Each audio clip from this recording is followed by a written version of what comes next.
I think you coach people from all walks of life, right? What are the common self-limiting beliefs that holds them back from communicating that value? I think the biggest one is the fear of criticism.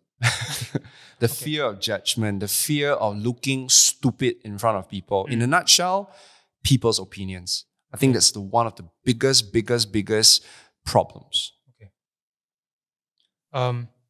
And so what advice would you have to kind of build a resilient mindset around to solve that self-limiting belief for people? They come to you and say that, okay, I'm having this fear of judgment. Like, is there anything that you share with them? Well, I'm going to give you an analogy, right? Do you sometimes have fear of judgment Of course. when you do videos? Yeah, of course, now. Yeah, like you do a podcast, right? Good. Yeah. Now, what if I take a gun right now and I point at your head and I'll say, you either speak and be I'll judged speak. or I'll shoot.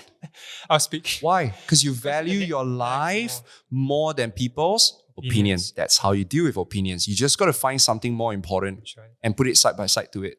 For me, it was education. Because my background was speaking, right?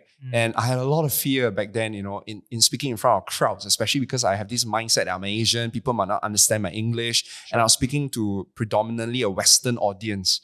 Then one of the mentors said to me, Eric, when you're up there on stage, do not seek validation, seek education. Let me repeat that, it's very important.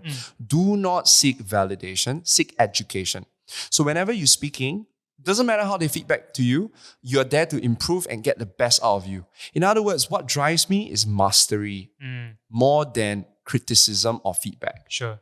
And that's how I got good. And you know what's the best part? And when you get good, the amount of criticism just gets lesser. Lesser. There's a lot of focus on yourself and convincing yourself that you're there first and foremost for yourself to speak to. And that will be your reason, but it may not be the other person's reason. So you got to find another compelling reason on why you still want to do it. Because if you can't, you always fall back down to your fear. Okay. You see, that's why I always tell people, if you don't have a good reason to do something, you always fall back to your excuses. Sure.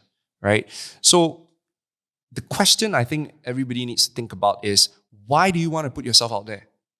Like, some people are sick and tired of being invisible. Some of them are sick and tired of having to be worried and anxious all the time because they cannot get enough sales appointments. Some of them are sick and tired of their profession being ruined by shenanigans out there that misrepresent the entire industry. I do not know what's your poison, but pick one. Pick one that motivates you so much so that people's criticism and validation not that important to you anymore.